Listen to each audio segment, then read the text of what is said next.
আসসালামু আলাইকুম।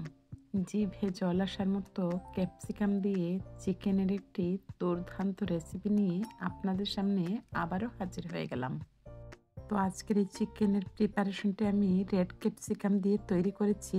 আপনারা চাইলে গ্রিন এবং ইয়েলো ক্যাপসিকামও অ্যাড করতে পারেন।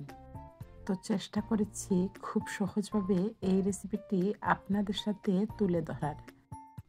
আর এইরকম চিকেনের প্রিপারেশন হলে কিন্তু ভাত, পোলাও অথবা পরোটার সাথে অনায়াসে আঙ্গুল চেটেপুটে খেতে পারেন। তাহলে চলুন কথা না বাড়িয়ে শুরু করা যাক। তো আমি এখানে বোনলেস চিকেন নিয়েছি, আর অবশ্যই বোনলেস চিকেন দিয়ে এই রেসিপিটি তৈরি করতে হবে। তো এখানে 1.5 কেজি মতো বোনলেস চিকেন আমি প্রথমে ধুয়ে পরিষ্কার করে পানি ছড়িয়ে নিয়েছি। তো চিকেনটাকে ম্যারিনেট করার জন্য প্রথমেই অ্যাড করে দিচ্ছি 1.5 চা চামচ করে আদা পেস্ট এবং রসুন পেস্ট।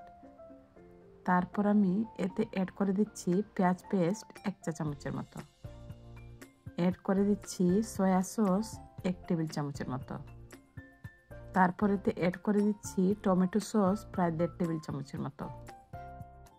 অ্যাড করে দিচ্ছি অরেঞ্জ ফুড কালার প্রায় 3 থেকে 4 ফোঁটা। আর ফুড কালারটা কিন্তু সম্পূর্ণই অপশনাল, আপনারা চাইলে স্কিপ করতে পারেন, তবে দিলে কালারটা একটু সুন্দর আসে। দিয়ে দিলাম অল্প পরিমাণে লবণ। তারপর আমি চিকেনটাকে খুব ভালোভাবে হাতের সাহায্যে সমস্ত মশলার সাথে মিশিয়ে নিচ্ছি। তো যেহেতু এগুলোকে ভেজে নিব, সেজন্য আমি হাতে সময় না রেখে সাথে সাথে ভাজার জন্য চুলার পাড়ে চলে আসলাম। অ্যাড করে দিচ্ছি প্রায় 2 টেবিল চামচের মতো রিফাইন অয়েল। তেলটা যখন গরম হয়ে গেছে, চিকেনগুলো অ্যাড করে দিচ্ছি।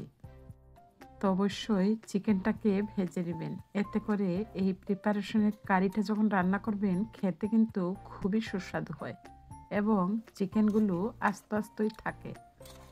তো আমি চিকেনটাকে মাত্র 5 মিনিটের মতো হাই হিটে ভেজে নিব। আর এর ভেতর থেকে উঠে আসা পানিটাকে আমি আলগা করে নিব। যখন আমি কারিটা রান্না করব তখন এই পানিটাকে রেখে দিব। তো দেখুন, আমি 5 মিনিটের মতো চিকেনটাকে হাই হিটে ভেজে নিয়েছি এবং চিকেনের পানিটা ঝরিয়ে নিয়ে একটি বাটির মধ্যে উঠিয়ে নিচ্ছি। এবারে এই মজাদার কারিটাকে রান্না করার জন্য আবারও আমি প্যানটাকে ধুয়ে নিয়ে অ্যাড করে দিলাম 2 টেবিল চামচের মতো তেল। তারপর আমি আগে থেকে 2টি পেঁয়াজকে কিউব করে কেটে নিয়েছিলাম, সেগুলো অ্যাড করে দিচ্ছি। আর অবশ্যই পেঁয়াজগুলোকে এরকম কেটে নেবেন। দিয়ে দিলাম কিছু গোটা গরম মশলা। তো 3-4 টুকরো করে সব কিছু আমি দিয়ে দিয়েছি। আবারও আমি 1 চা চামচ করে আদা পেস্ট এবং রসুন পেস্টটা অ্যাড করে দিলাম। অ্যাড করে দিচ্ছি আবারও সয়া সস 1 চা চামচের মতো। এরই সাথে আমি অ্যাড করে দিচ্ছি টমেটো সস প্রায় 2 টেবিল চামচের মতো। তো আপনারা চাইলে কিন্তু টমেটো পিউরিটাও এখানে ব্যবহার করতে পারেন। স্বাদ মতো লবণটা দিয়েছি। তারপর আমি খুব ভালোভাবে মিশিয়ে নিলাম। আর যেহেতু সয়া সসটা দিয়েছি, অবশ্যই লবণটা বুঝে দিতে হবে। তো হাই হিটে মশলাটা যখন কিছুটা ভাজা ভাজা হয়ে গেছে, এই পর্যায়ে আমি আস্ত একটি রেড ক্যাপসিকাম অ্যাড করে দিয়েছি, আর এটি ফ্রোজেন পদ্ধতিতে রাখা ছিল। তারপর চিকেনটাকেও অ্যাড করে দিয়েছি। স্প্যাচুলা দিয়ে নেড়েচেড়ে সব কিছুকে খুব ভালোভাবে মিশিয়ে নিচ্ছি। কি দেখে নিশ্চয়ই এখনই জিভে পানি চলে আসছে। তো খুব ভালোভাবে নেড়েচেড়ে আমি যে আগে থেকে উঠিয়ে নিয়েছিলাম সেই মশলার গ্রেভিটা, সেটিও অ্যাড করে দিলাম। তো এই কারিটাকে কালারফুল এবং আরও বেশি টেস্টি করতে এই পর্যায়ে আমি অ্যাড করে দিচ্ছি মরিচের গুঁড়া 1/2 চা চামচের মতো। তারপর আমি এতে অ্যাড করে দিলাম ধনিয়া গুঁড়া 1/4 চা চামচ। খুব ভালোভাবে মিশিয়ে নিলাম। তো যেহেতু চিকেনটাকে আগে ভেজে নিয়েছিলাম, সেই জন্য এই রান্নাটা করতে কিন্তু খুব একটা সময় লাগবে না। এই পর্যায়ে আমি কালারটাকে আরও বেশি সুন্দর এবং টেস্টি করতে 3টি কাঁচামরিচ দিয়ে ঢেকে রান্না করব হাই হিটে 3 থেকে 4 মিনিটের মতো। তো যেহেতু গ্রেভিটাকে ঠিক করতে হবে, এই জন্য আমি 1 টেবিল চামচের মতো কর্নফ্লাওয়ার খুব ভালোভাবে গুলে নিয়ে অ্যাড করে দিচ্ছি। তো আমি কিন্তু খুব বেশি ঠিক করতে চাইছি না। আপনারা ঠিক করতে চাইলে 2 টেবিল চামচের মতো কর্নফ্লাওয়ার গুলে নিয়ে অ্যাড করে দিবেন। তো মাংসটা যেহেতু আগে প্রিপেয়ার করে নিয়েছিলাম, সেজন্য এটি রান্না করতে খুব একটা সময় লাগবে না। আর যেহেতু ক্যাপসিকামটা দিয়েছি, সেটাও কিন্তু গলে যেতে পারে। 1/4 চা চামচের মতো জিরা পাউডার অ্যাড করে দিলাম। তো কারিটাকে আরও বেশি টেস্টি করতে এই পর্যায়ে আমি 1 চা চামচের মতো চিনি অ্যাড করে দিচ্ছি। তো টক মিষ্টি ঝালের সমন্বয়ে এই কারিটা দেখতে যতটা সুন্দর হচ্ছে, খেতে কিন্তু তার চাইতেও বেশি মুখরোচক হয়। আবারও আমি ঢেকে দিয়েছিলাম হাই হিটে 1 মিনিটের মতো। সবশেষে আমি ধনেপাতা কুচিটা অ্যাড করে দিয়ে আবারও 1/2 মিনিটের মতো রান্না করে নিব। এতে করে ধনেপাতার স্মেলটা স্ট্রং থাকবে। তো দেখুন, আমি নামিয়ে নিয়েছি আর আমার কারির লুকসটা ফাইনালি কতটা সুন্দর এসেছে। এবারে আমি একটি সার্ভিং বলে সার্ভ করে নিচ্ছি। ধোয়াওটা গরম গরম ক্যাপসিকাম দিয়ে এই কারিটা দেখতে যতটা সুন্দর হয়েছে, খেতে কিন্তু তার চাইতেও বেশি মুখরোচক হয়েছে। তো ভিউয়ার্সদের কাছে বরাবরের মতো রিকোয়েস্ট থাকবে, রেসিপিটি ভালো লাগলে অবশ্যই একটি লাইক দিবেন। আর খুব বেশি ভালো লাগলে ফ্রেন্ডস এবং ফ্যামিলির সাথে শেয়ার করার অনুরোধ রইল। তো রেসিপি রিলেটেড কোনো প্রশ্ন থাকলে অবশ্যই কিন্তু কমেন্টের মাধ্যমে জানাতে পারেন। তো আজকের মতো আপনাদের সবার সুস্থতা এবং মঙ্গল কামনায় বিদায় নিচ্ছি। সবাই ভালো থাকবেন, সুস্থ থাকবেন। আল্লাহ হাফেজ। আসসালামু আলাইকুম। আসসালামু আলাইকুম। নিয়ে আসলাম আপনাদের জন্য চিনি গুঁড়া পোলাওয়ের চাল দিয়ে দুর্দান্ত স্বাদের একটি ভুনা খিচুড়ি রেসিপি। মুগ ডাল, মসুরের ডাল দিয়ে তৈরি করা এই ভুনা খিচুড়ি দেখতে যতটা সুন্দর হয়েছে, খেতে কিন্তু তার চাইতেও বেশি মজার ছিল। আর এই ভুনা খিচুড়ির সাথে আমি রেখেছি টমেটোর আচার, লেবু এবং ডিম বোনা। নিশ্চয়ই বুঝতে পারছেন খেতে কতটা লোভনীয় ছিল। তো বরাবরের মতো ভিউয়ার্সদের কাছে রিকোয়েস্ট থাকবে, যদি রেসিপিটি ভালো লাগে অবশ্যই লাইক দিয়ে দেখা শুরু করবেন। আর আপনাদের এক একটি লাইক কিন্তু শেয়ারের কাজ করে। তো অফ স্ক্রিনে আমি 1/2 কাপ মুগ ডাল খুব ভালোভাবে ভেজে নিয়ে চালের সাথে মিশিয়ে নিয়েছি। এরই মাঝে আমি 1/2 কাপ মসুরের ডালও মিশিয়ে নিয়ে চালের সাথে ধুয়ে নিয়েছি। আর এখানে চিনিগুড়া পোলাওয়ের চালের পরিমাণ ছিল 2 কাপ। তো একটি মাঝারি সাইজের আলু আমি আমার পছন্দ মতো কেটে নিয়ে ভেজে নিয়েছি। এছাড়া আমি এখানে কিউব করে কেটে রাখা ফ্রোজেন পদ্ধতিতে রাখা গাজর ব্যবহার করব 1/2 কাপের মতো।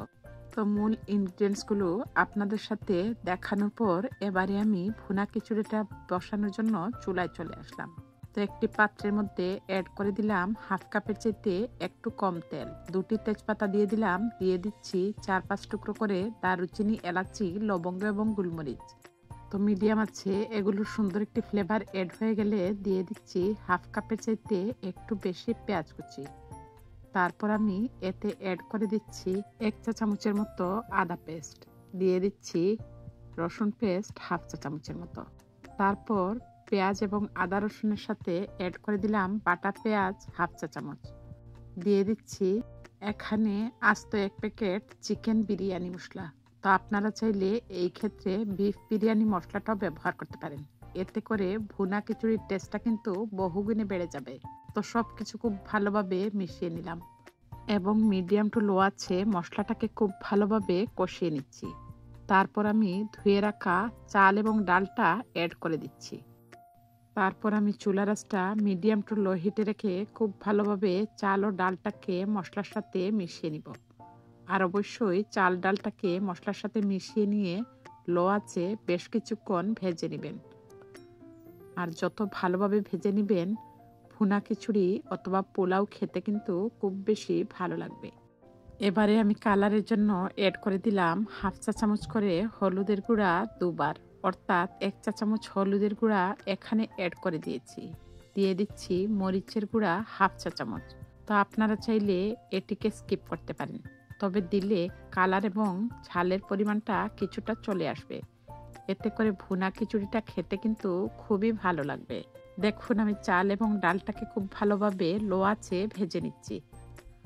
আর ভেজে নেওয়া হয়েছে কিনা সেটা বোঝার উপায় হচ্ছে, যখন চাল ডালের পানিটা শুকিয়ে গিয়ে ঝরঝরে হয়ে যাবে, তখনই বুঝে নেবেন চাল ডালটা ভাজা হয়ে গেছে। তো আমার চাল ডালটা কিন্তু একদম ঝরঝরে হয়ে গেছে এবং চালের সাথে মশলাগুলো খুব ভালোভাবে মিশে গেছে। এই পর্যায়ে আমি ফুটন্ত গরম পানি অ্যাড করে দিচ্ছি 6 কাপের মতো। যেহেতু আমি এখানে 3 কাপ চাল এবং ডাল দিয়েছি, সেজন্য সেই অনুপাতে 6 কাপ গরম পানি অ্যাড করে দিলাম। তারপর আমি খুব ভালোভাবে মিশিয়ে নিয়ে এই পর্যায়ে অ্যাড করে দিচ্ছি স্বাদ মতো লবণ। তারপর আবারও পানির সাথে লবণটাকে খুব ভালোভাবে মিশিয়ে নিচ্ছি।